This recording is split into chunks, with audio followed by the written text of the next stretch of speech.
I'm George Takei, and I was born here in Los Angeles, 1937. I'm 82 years old. My parents were living in the Wilshire district, right near Bullocks, Wilshire.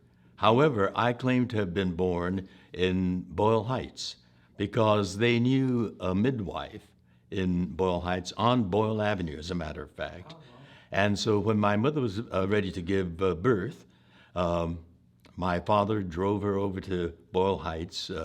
It was Mrs. Cato, I remember they're saying. And I was born there on Boyle Avenue in East LA. I have one brother, a year younger, Henry, and a sister, Nancy, Nancy Rako. We call her Rako. A portion of my childhood, up until I was 5 years old, was spent, or up until I was about 3, I guess, and then the rest in Boyle Heights. My mother was a Nisei, born in Sacramento. My grandparents came over in the 1890s, and my mother was born there. My father was born in Japan, Yamanashi, a prefecture at the foot of Mount Fuji, but he lost his mother when he was very young. And my paternal grandfather, my father's father, decided to start life anew in a new country, the United States. And so he came to San Francisco with his 2 boys. My father was the younger of the 2 boys. And so my father, born in Japan, was raised in San Francisco, educated in San Francisco, went to college in San Francisco, and then moved down to Los Angeles. First publisher of Rough Shimpo, Mr. Komai, knew my mother's family, and he brought her together with my father, and they dated for a while, and then they got married here in Los Angeles. And that's where I was born. Oh, my mother said she had to chase me in my diapers because I kept running away from them. Uh, this is pre-war me. And then later, when we moved to Boyle Heights, they would have friends over, and this dancing, bouncing, show-off kid would bounce in and say, "I learned Twinkle, Twinkle, Little Star today. Would you like me to perform it for you?" And so I was a performer from the time I was very young. When I was about 9 or 10, and then this was in grammar school, I was starting to realize that I'm different in ways other than just my Japanese face. Um, the other boys were saying things like, "Sally's cute." I thought Sally was nice, but Bobby, he was exciting. But most of the guys thought Sally was cute. So I wanted to be like the rest of the guys. And I said, "Yeah, Sally is cute."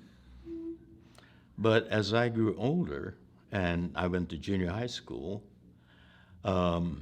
they would start saying things like, "Wow, Monica's hot." Monica was prematurely blossoming out in full womanhood. And if that's the way the guys think about Monica, yeah, Monica is hot. But I thought Rick was really. And my heartthrob in high school was Tab Hunter. He was a blonde, heart-stoppingly handsome movie star. Every movie coming from Warner Brothers Studio starred Tab Hunter. I just knew that I was excited by boys, and the other guys were excited by girls. But I thought that just made me feel different. And I must say, it made me feel a little lonely too, because I was the only one that felt that way, that I was hiding and keeping in. I began my college career as a good son. My father wanted me to be an architect. He was in real estate. I see, okay. And I think I got the idea, or what I guessed at what probably my father was thinking about.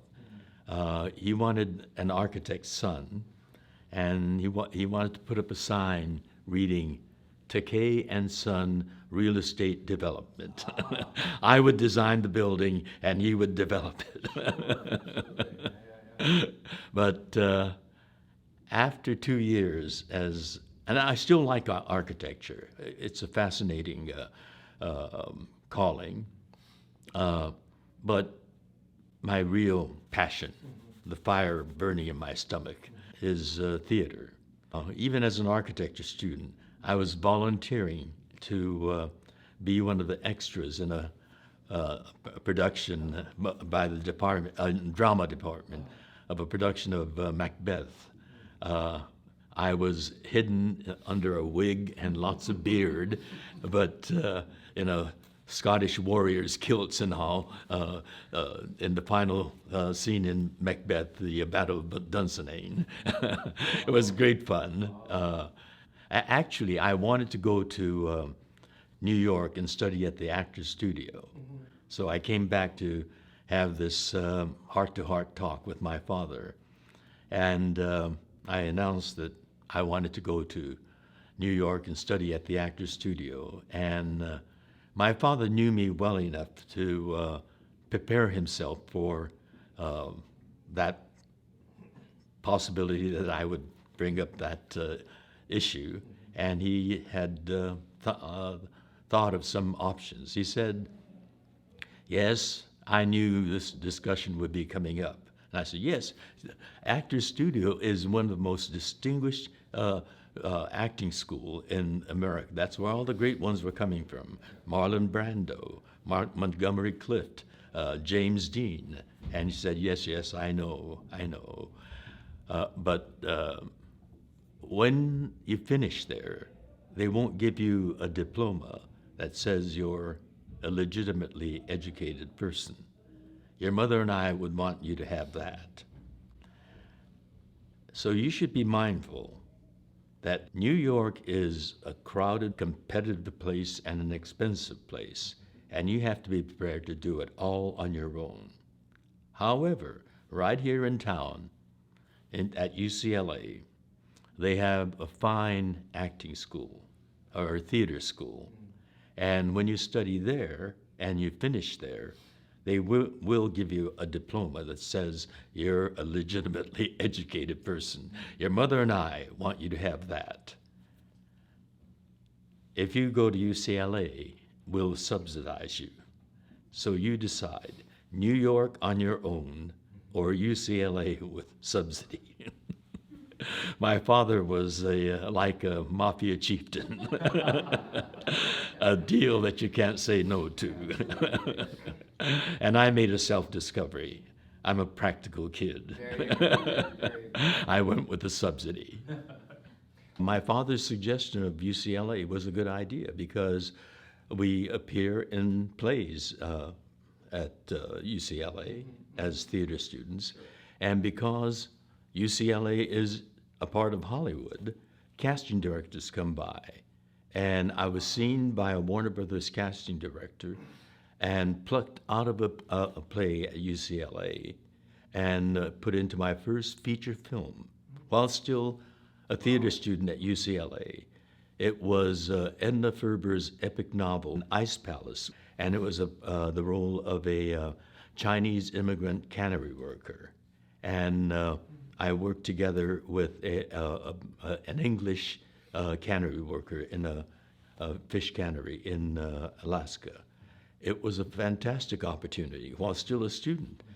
2 weeks on location and 2 months back at the studio. I mean, it was a fantastic opportunity. And the movie starred 2 great stars, a new actor named Richard Burton, a Shakespearean actor from England, and the American actor Robert Ryan, playing the rugged outdoorsman.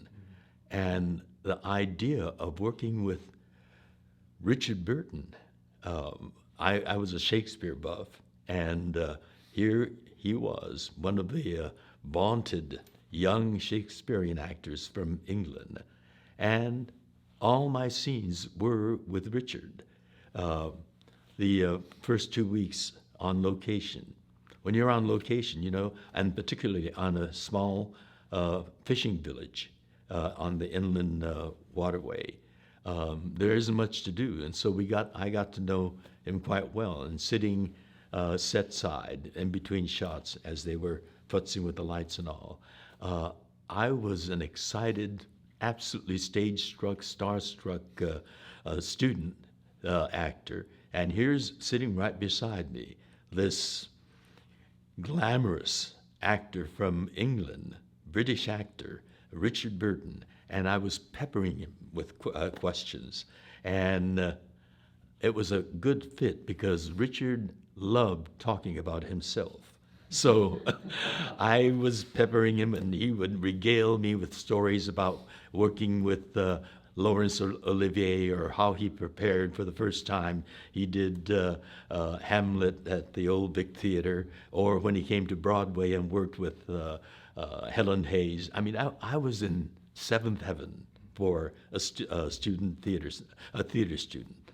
And then 2 months back at the studio, and then I was back. I mean, even then, I wasn't needed for every scene. There were many days that I was off, so I went back to my classes, and sometimes I tried to avoid bringing the script to class because it was a little kind of show-offish. I was the envy of all the other classmates there, but I worked on my script in between class on campus at UCLA, and so that was my first feature film, my first gig in front of a camera.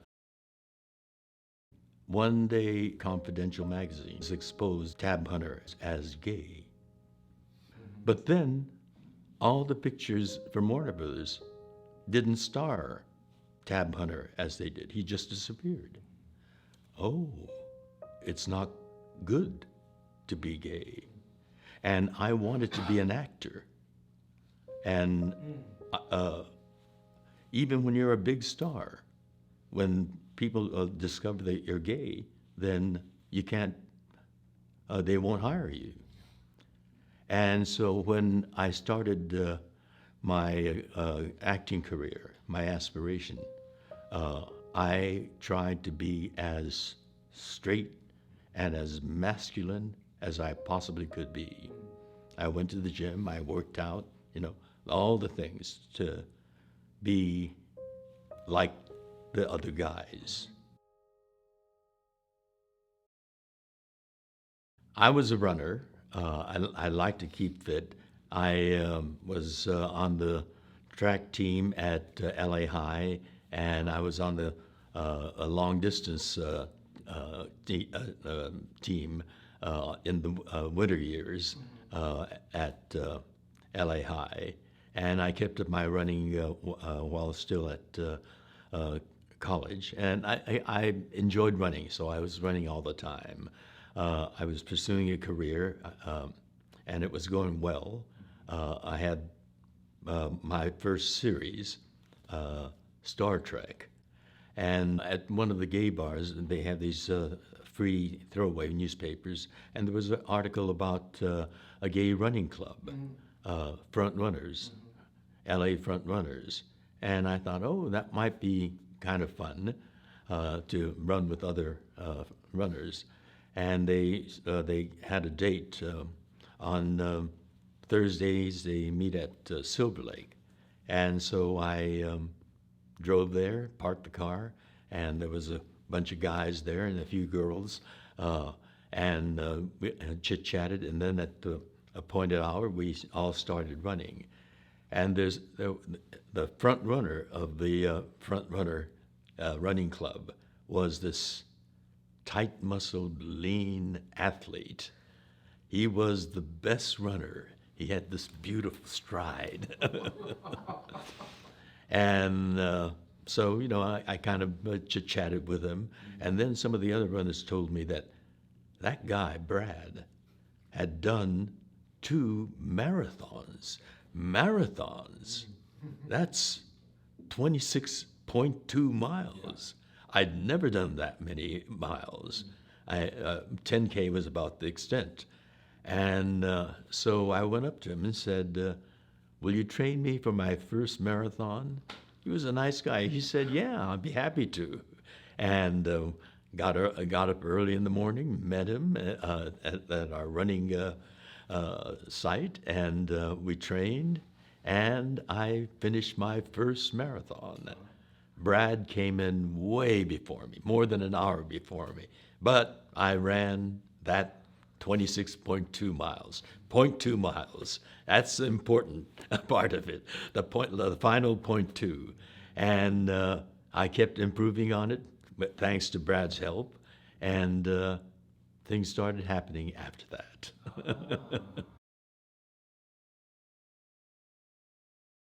If I knew what I know now, I wouldn't have behaved in the way I did. I I like to deal with the reality that I dealt with then, because that shaped me and made me who I am. It's important to deal with the reality that you're faced with, and how you deal with that will form you. And I'm who I am today because of all of the challenges I had, all of the setbacks I've had, all of the struggles that I've had to go over. How I dealt with the challenges then made me smarter, it made me stronger, and that shaped the real me today.